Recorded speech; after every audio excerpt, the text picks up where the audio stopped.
सबसे पहले क्या करेंगे, जो आपके पास द्विघात बहुपद है इसको प्रॉपर फॉर्म में लिखेंगे कि सबसे पहले बड़ी पावर, उसके बाद छोटी पावर और सबसे बाद सबसे छोटी पावर। यहां पर शक्ति कितनी है इसकी 2, x की शक्ति 2, यहां पर x की शक्ति 1 और यहां पर x की शक्ति 0 है, यानी x नहीं है यहां पर हमारे पास। तो सबसे पहले क्या करेंगे, इसको ठीक तरीके से लिखेंगे 6x² माइनस 7x और माइनस 3 सबसे बड़ी पावर, उसके बाद छोटी पावर और उसके बाद सबसे छोटी पावर। अब क्या करेंगे, इसके आपने क्या करने हैं, इसके गुणनखंड बनाने हैं आपने पहले। तो गुणनखंड बनाने के लिए जो इसका गुणांक है इसको इससे गुणा करेंगे, यानी कि -18 के हिसाब से आप टुकड़े करेंगे इसके। 2 पे चलेगा 9 और 3 पे चलेगा 3। माइनस क्या रिप्रेजेंट करता है, माइनस साइन हमें क्या बताता है, माइनस साइन बताएगा कि इन दोनों को घटा के बीच वाला आना चाहिए। 9 में से 2 गया 7, क्या 7 है, हाँ 7 है। तो इसका मतलब इसके जो गुणनखंड बनेंगे, इसके जो टुकड़े बनेंगे वो 9 और 2 बनेंगे। पहली बात, माइनस हमें क्या बताता है कि घटा के बीच वाला आना चाहिए, आ गया है। और माइनस हमें यह भी बताता है कि निशान अलग अलग होंगे इनके, भाई निशान कैसे होंगे, अलग अलग। बड़ा किस चीज का होगा, इस चीज का, बड़ा होगा इस चीज का और छोटा होगा जिससे उल्टा। तो इसके जो टुकड़े बने आपके पास, 7 के जो टुकड़े बने वो बने माइनस का 9 और प्लस का 2। 6x² माइनस का 9x और प्लस के 2x माइनस 3, ये आपके पास इसके टुकड़े बन गए हैं। यहां से कॉमन लेंगे, किस चीज का पहाड़ा दोनों में है, इसमें और इसमें किस चीज का पहाड़ा है, 3 का। 3 दूनी 6, 3 3 9, तो दोनों के अंदर 3 का पहाड़ा है, इसका मतलब 3 तो बाहर आ गया है, यहां से 3 बाहर, और साथ में क्या बाहर है अभी, x इसमें भी, x इसमें भी, तो x भी बाहर। अब 3 का पहाड़ा यहां तक पढ़ेंगे, 3 के पहाड़े में 6 कहां पर आएगा, 2 पर, तो यहां कितना आ गया 2। साथ में एक x भी तो बाहर आ गया है भाई, 3 के पहाड़े में 3 का पहाड़ा 6 तक पड़ा 2, x कितने थे 2, एक x बाहर आ गया, एक x तो बचेगा। 3 के पहाड़े में 9 कहां पर आएगा, 3 एकम 3, 3 दूनी 6, 3 3 9, तो कितने पे आया 3 पे, और x तो बेटे बाहर आ गया। देखो 3 का पहाड़े में 6 कहां आया 2, x कितने थे 2, एक x बाहर आ गया, यानी यहां से टोटल मिला के 2 बचा और एक x बच गया। यहां पर माइनस का माइनस, 3 के पहाड़े 9 तक पढ़ेंगे तो 3 एकम 3, 3 दूनी 6, 3 3 9, 3 आया, x तो बाहर आ गया था, यानी कि 2x माइनस 3। अब बात करें इसमें क्या कॉमन है, कोई कॉमन दिखाई दे रहा है, कोई पहाड़ा जो इसमें भी हो इसमें भी है, नहीं, इसमें कुछ भी कॉमन नहीं है। यदि कुछ भी कॉमन नहीं है तो इसका मतलब एक तो कॉमन है।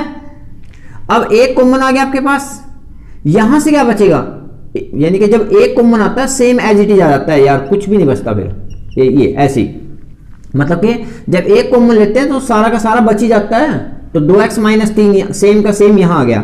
और वैसे भी आपको पता है कि ये ब्रैकेट और ये ब्रैकेट हर हालत में सेम होगी, अंक के मीच के लिख दिया करो यार। अब 2x माइनस 3 और 2x माइनस 3, 2x माइनस 3 और यहां से 3x प्लस 1 जो बच गया, 3x प्लस 1, ये तो इसके गुणनखंड बन गए हैं भाई। क्या बन गए हैं, गुणनखंड। अब क्या निकालने हैं आपने, इसके शून्यक, इसके क्या निकाल लेंगे, शून्यक निकाल लेंगे। अब शून्यक निकालने के लिए क्या करेंगे, इसको भी 0 के बराबर और इसको भी 0 के बराबर रख देंगे, यानी कि 2x माइनस 3 ये भी 0 के बराबर और 3x प्लस 1 ये भी 0 के बराबर। 2x माइनस 3 को भी 0 के बराबर रखेंगे, 3x प्लस 1 को भी 0 के बराबर रखेंगे। यहां से x की वैल्यू निकालेंगे भाई, माइनस का 3 उस साइड जाके किस चीज को हो जाएगा, प्लस का 3। 2x बराबर है 3 के, यहां से x की वैल्यू निकाल लो, 2 क्या में आया गुणा में, तो 2 उस साइड जाके क्या हो जाएगा बटे में, तो x की वैल्यू कितनी आ गई आपके पास 3/2 के। एक शून्यक तो आपके पास ये आ गया है, x बराबर है 3/2। यहां पर दूसरा शून्यक निकालते हैं, पहले प्लस का 1 जब उस साइड जाएगा तो अपना साइन चेंज करेगा, तो कितना हो जाएगा माइनस का 1। 3x बराबर है -1, प्लस का 1 उस साइड गया तो माइनस का 1 हो गया। अब किसकी वैल्यू निकालनी है आपने, x की। 3 इधर किस चीज में है, मल्टीप्लाई में, गुणा में है, तो उस साइड जाके बटे में हो जाएगा और x की वैल्यू कितनी आ जाएगी, -1/3। या इस प्रकार से x बराबर -1/3। तो आपके पास दो शून्यक निकल के आए, एक शून्यक है 3/2 और दूसरा शून्यक है -1/3। अब क्या करते हैं, इन शून्यकों के बीच में और गुणांकों के बीच में संबंध स्थापित करेंगे और उसका सत्यापन करेंगे। दिया गया बहुपद क्या है आपके पास, 6x² -7x और -3। ये बहुपद आपको दिया हुआ था। अब यहां पर a, इसको जो ax² + bx + c, ax का वर्ग प्लस b, इससे क्या करेंगे हम इसको सत्यापित करें, सॉरी इससे हम कंपैरिजन करेंगे इसका, तो a की वैल्यू कितनी आएगी 6, a कितना आया आपके पास 6 और b कितना है आपके पास -7 और c कितना है आपके पास -3।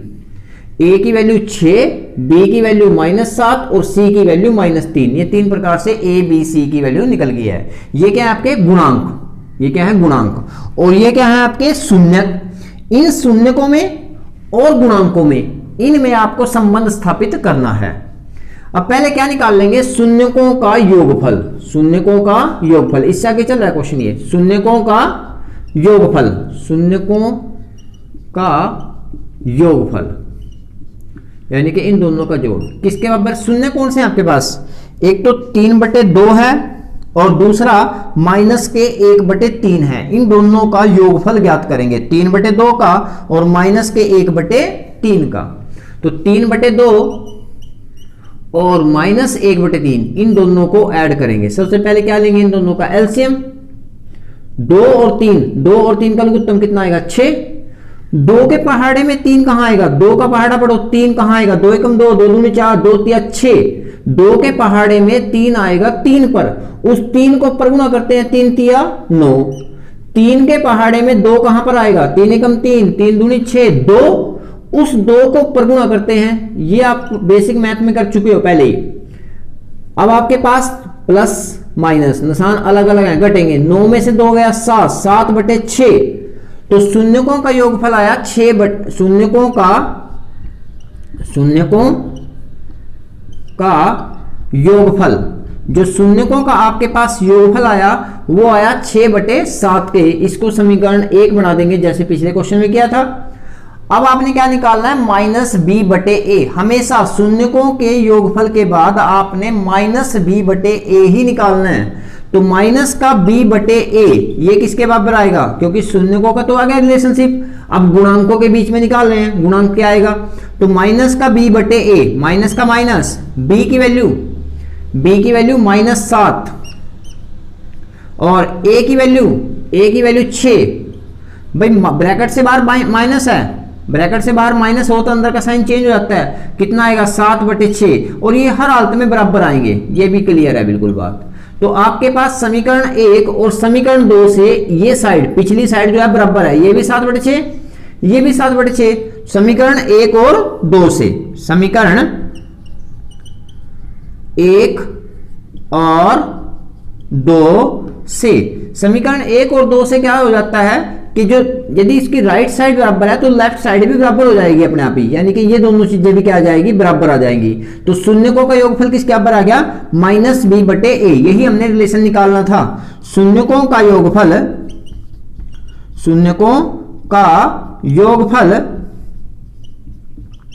बराबर आ गया -b/a। ये रिलेशन हमें फाइंड आउट करना था, मतलब इसी को हमने वेरीफाई करना था, इसी को हमने सत्यापन करना था कि शून्यकों के बीच में जो संबंध है और गुणांकों के बीच में जो संबंध आएगा उनको हमने सत्यापन करना था। तो एक संबंध तो आपके पास निकल गया है कि शून्यकों का योगफल बराबर आया है -b/a। अभी हमने निकालना है कि शून्यकों का गुणनफल किसके बराबर आएगा। अब वो निकालते हैं, शून्यकों का गुणनफल, शून्यकों का गुणनफल। अब शून्यकों को गुणा करके देखो भाई, शून्यकों का गुणनफल, एक शून्यक आपके पास 3/2 और दूसरा शून्यक -1/3, इनको गुणा करो दोनों को। 3/2 को गुणा करेंगे, 3/2 को गुणा करेंगे -1/3 से, 3 से 3 कैंसल, क्या बचेगा आपके पास, -1/2। तो शून्यकों का गुणनफल आया माइनस के 1/2 के बराबर, यानी कि शून्यकों का गुणनफल बराबर आया -1/2। इसको समीकरण नंबर 3 दे दो। और इसी प्रकार से आप निकालो समीकरण नंबर 4। शून्यकों के गुणनफल के बाद क्या निकालना होगा, C बटे ए की वैल्यू कितनी आएगी आपके पास, C कितना है भाई, -3 और ए की वैल्यू कितनी है 6, ए की वैल्यू 6। इसको कैंसिल करेंगे 3, ये कैंसिल हो गया, कितना आ गया 1/2, किसी का, माइनस का। ये समीकरण नंबर 4। आप देख रहे हो समीकरण 3 और समीकरण 4 दोनों में ही एक साइड बराबर है, पिछली साइड बराबर होगी। यदि एक साइड बराबर हो तो दूसरी साइड ऑटोमेटिकली बराबर होगी, और वैसे हर हालत में बराबर ही आएंगी, चिंता मत करो। तो यहां से समीकरण 3 और समीकरण 4 भी आपके, समीकरण 3 और समीकरण 4 से यदि एक साइड बराबर है तो दूसरी साइड ऑटोमेटिकली बराबर हो जाएगी। तो शून्यकों का योगफल, शून्यकों का गुणनफल ये किसके बराबर आ गया भैया आपके पास, ये आ गया C/A के। और आपने एक रिजल्ट आपके पास ये भी सत्यापन हो गया है।